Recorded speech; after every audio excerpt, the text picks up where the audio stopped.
Good morning, traders. It's Peter Thompson, senior mentor of 1 Billion Signal, sponsored by Merit Forex. Middle of the week, I wouldn't say the most volatile and interesting one, but we still got a couple of potential opportunities.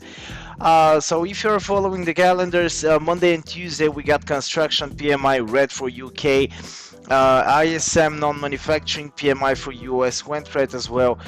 Interest rate decision, they kept the interest rate the same. In Australia, 0.25%. Job openings yesterday 2 p.m. very green for US, something that still I'm super surprised of, but anyway, it's another discussion. IV PMI better than the forecast for Canada.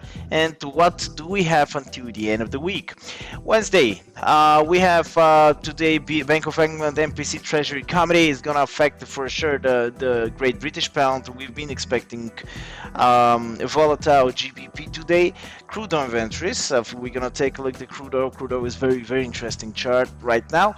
2:30 p.m. GMT today for the crude oil. Thursday, initial jobless claims 12:30 GMT tomorrow. Let's see what's gonna happen with this report. Anyway, it's a major report since the last couple of weeks, few months.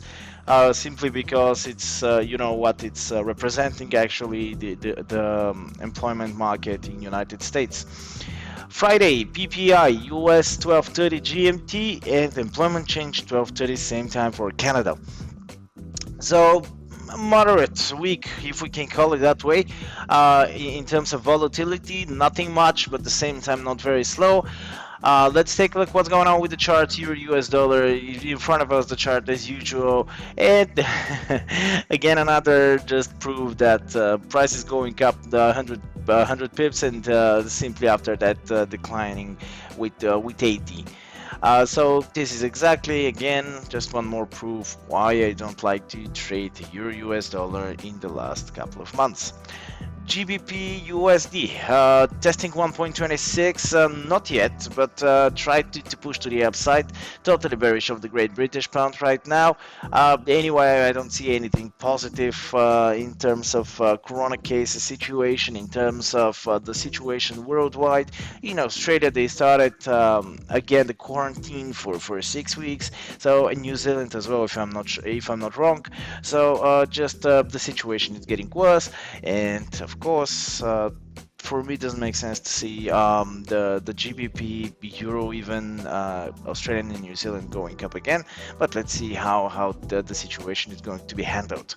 So GBP USD testing 1.26. I've been expecting very big drop any moment of the Great British Pound. So something like this here, just it's going up, and it's in very sharp drop, very sharp drop here, and something like this. It's definitely going to be very interesting. So let's see what is going to happen. Australian USD, so didn't test 0.7031, trying to push to the downside. Dow tried to push yesterday, so again giving direction to the major currency pairs. Australian dollar sitting on 0.6931. It could be good opportunity, good short opportunity here to take a short in order to test 0.68. But I would wait a couple of more hours to see how the London session will open. New Zealand, US. What we have here is more interesting than the Australian dollar, as it's tested the resistance 0.6583. So from here, you know, it's crucial level. We discussed that many times, and we've been expecting also to see the price testing this resistance. And from here we can see test of the next support 0.6378 or breakout to the upside.